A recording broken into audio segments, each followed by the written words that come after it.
Friday night here at Championship Weekend continues from Zions Bank Stadium. The Flyers and the Cascades both went 9-3 in the regular season. Both won 2 playoff games to earn their opportunity tonight. And the winner of this game will face not the DC Breeze, but the Minnesota Wind Chill. In a 74 turnover classic, the Wind Chill defeated the Breeze 16-13.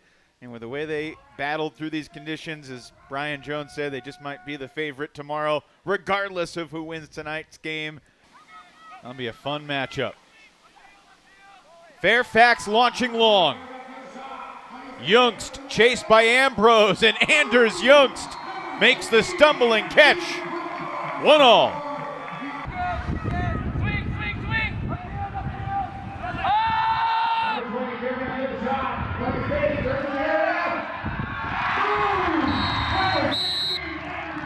Well, that is a little bit of a weird throw, but kudos to Carolina. They forced that coverage sack, and here we go. Coffin launching. Fisher and Swanson are both there, and it's Swanson with both he and Fisher going down. Henry back up. And Fisher lefties it into the end zone for the Carolina break. Grayson Sander puts the Flyers in front. Ambrose out there. Catches the under, hits Jack Brown. And with the way the wind is crosswind right now, it looks like Carolina's baiting them to go to the flick side, and here's what they don't want to give up. Khalif wide open for 2. I mean, Christian Foster moving the disc in the backfield and getting ankle-breaking separation up line. Wind had nothing to do with that. Snell picks up and shoots it. Cooper Williams with Fisher closing in, and it's Fisher, bigger than everybody else, brings it in for the Flyers score. Well, the wind may have died down, but it doesn't matter because both teams are going to shoot it, and they're going to keep being creative.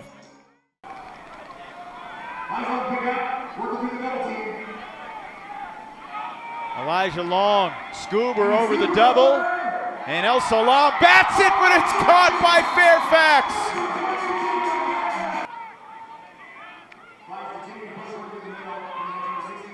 This nice dominator move set with Anders and Alan Laviolette. So smooth. Laviolette sees Fairfax and finds him. It's a lethal combination for Carolina.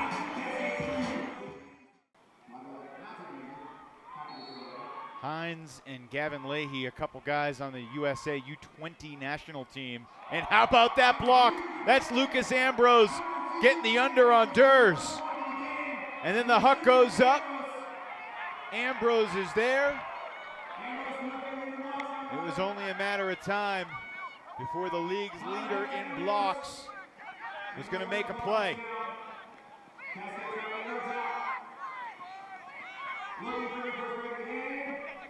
Goss, right back to Dean. First break of the night for Seattle. I mean, that's an incredible block. You don't see a lot of people get blocks like that on Anders Youngst.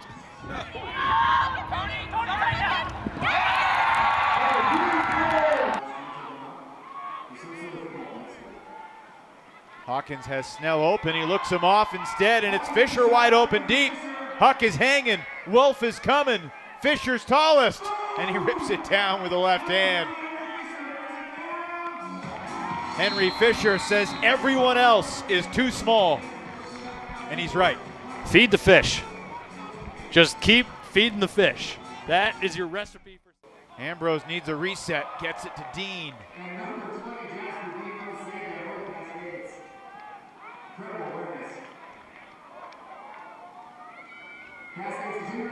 Cascades unable to get it in. Tremendous red zone defense. This could be a lot better. Weaver sending Swanson. Still work to do. Everybody's fatigued, you can feel it. Coffin floats it, and Sanders still got legs. Accelerating past Khalif El Salam for the score. Been a little young, and their structure seems pretty good, but Carolina is just on point. Munoz Oh, he got there!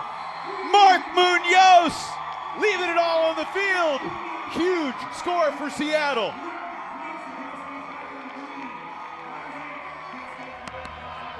Let's go, baby. What a play.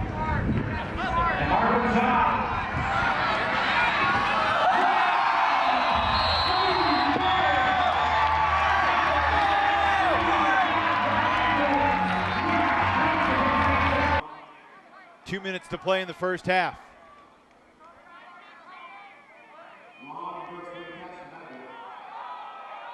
Brooks is going. Jacobs peeling off. Brooks has the size, and he's got the score. Tobias Brooks, ladies and gentlemen. Brian, I want you to check me, because you're the coach. That feels to me like another instance.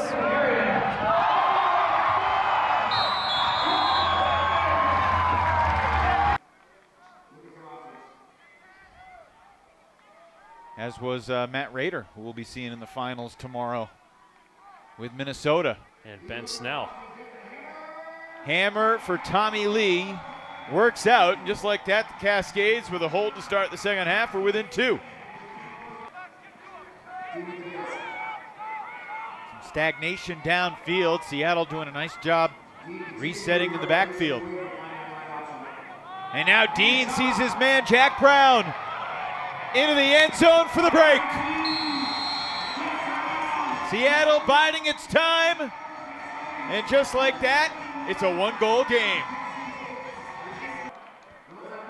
I don't know what to believe or what to expect at this point. With 3:19 to go in the first half, Flyers led 8-4. 4-1 the other way since.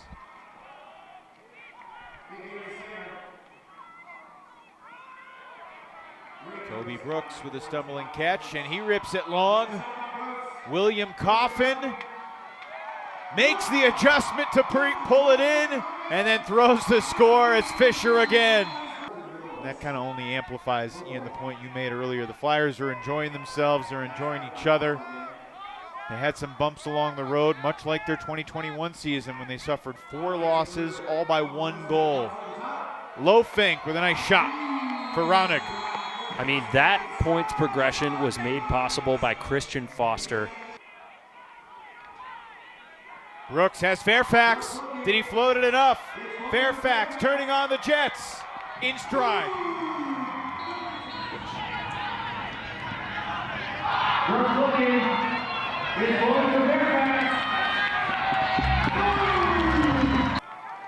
Well played, though, to Foster. What other option do you have, Ian? And now Leahy.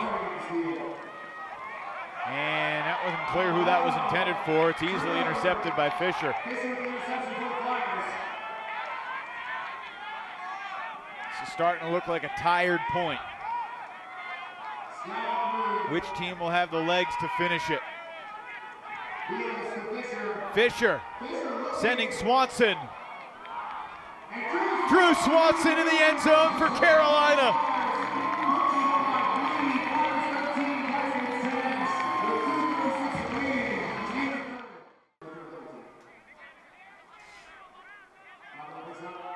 Laviolette looking cross field. What vision! That was extraordinary. Raunig with 20. Finds Martin on the brink. And into the end zone. Deflected, but caught anyway. Weller's the tip. Tommy Lee lays out for the score. Wow. 10.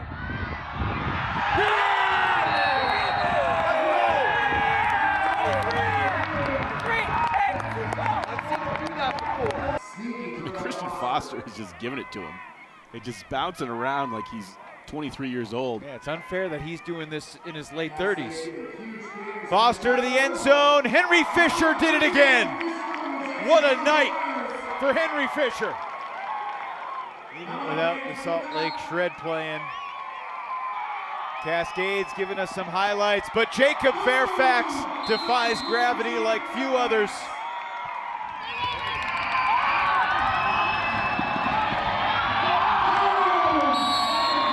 Like a Callahan brewing. Cascades get out of trouble, and Tommy Lee sending Raunig, but Henry Fisher is there, but Raunig rips it around him and then lost it. Oh my goodness. I don't believe Fisher will get credit for the block, but he was right there, and now he's going deep, and Coffin sends him. Fisher versus Raunig again. Fisher wins this time.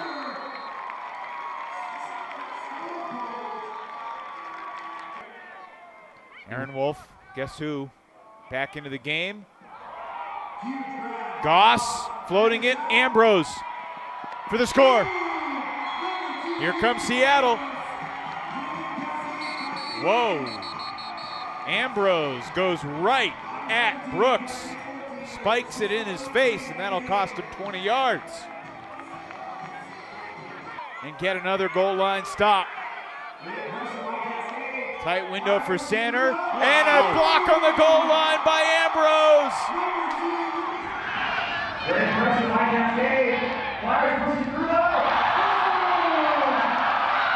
It seems like both teams I'd love to be a part of and just be on it.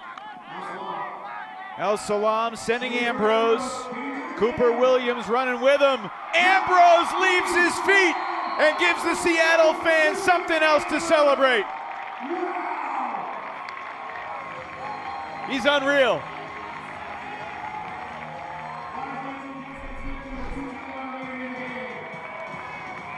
I mean, I'm surprised he's still in this game.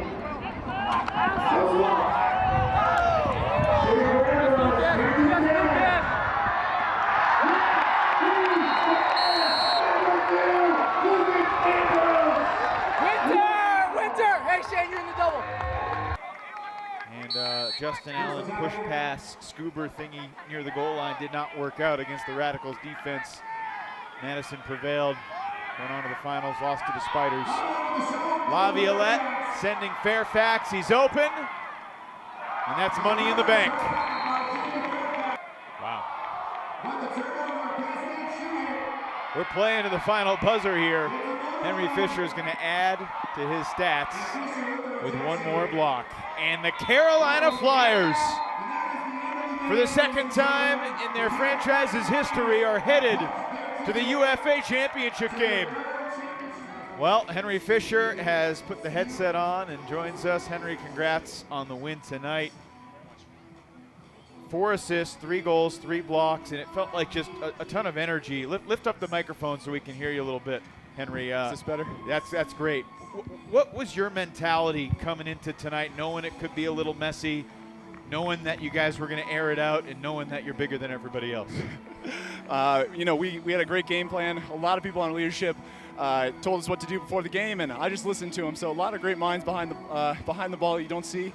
And today I had a good game, a couple of good athletic plays, but really like team all around me and the leadership supporting me is why I was able to play as well as I was. Henry, what's it been like being a part of this D-line, given the history you've had with this franchise, the number of different roles you've assumed, and being able to just kind of impose yourself with that group? Yeah, I really enjoyed playing defense. I played offense my entire career since sophomore year of college, but I was really happy to join the D-line this year. We got a lot of great offensive players this year, and I kind of wanted to give younger guys a chance to step up, so I'm really just glad that I was able to contribute as much as I have been on defense. Now, Henry, I know that Carolina has been a big hucking team all year long, but historically it's been a lot about small ball. Did you expect the game plan when you woke up this morning to be, hey, we're going to rip it deep and just keep going, or was this like, hey, a kid on Christmas, I can't wait for this to happen? I did actually expect the game plan because we arrived yesterday, we came out here, came to this field, saw how windy it was, practiced hucking. We were like, it's going to be a bit of a slog, and we're going to have like our big athletic guys make plays. And yes, historically we have been small ball, but we got a lot of really, as you saw, a lot of really big athletic guys who stepped up this year, and that's why we're so versatile. Seattle kept coming, and yet you guys just wouldn't relent. What was the intensity like down on the field, particularly in the second half of this game as the Cascades played with a ton of heart, but you guys just were too good to lose tonight? Yeah, a ton of credit to the Cascades. They played with never die attitude. We got a little chippy at the end there. I think that's to be expected when games get close like that and there's a lot of emotion, but a ton of credit to them. And I think that our challenge was just to continue to match and try to exceed their energy. Well, Henry, you're a Carleton guy. You probably know a thing or two about Minnesota Ultimate. What are you looking forward to about facing the wind chill for a championship tomorrow night? I'm looking forward to playing a team I've never played before, honestly. That's the biggest thing, like playing a bunch of guys that I've never played in a system I've never played before. And I think that, we're going to review the film and see what they do. I can't imagine it's going to be too much different if it's this windy. It's going to be a lot of big ball and a lot of smart choices and game planning. Henry, you took last season off except for one game. What was that like, and what was it like to return to the team this year? It was good and bad to take a year off. It was good because I was really busy. Third year of medical school is not something you can play professional Frisbee while doing, even though Saul did it somehow. Coming back was really great. I love the team. Like, I had some trepidation and some hesitations about seeing if I was as good as I was, seeing if I contribute as much as I can, and I hope tonight I can prove that I can still contribute. There's no doubt about that, Henry. We'll let you go and rest up and look forward to seeing you tomorrow night. Thank you. I appreciate it. Thank you, Henry. Game high +9. Fairfax with a second best +6. And that's the bracket. The 3 seed and the 4 seed. Minnesota and Carolina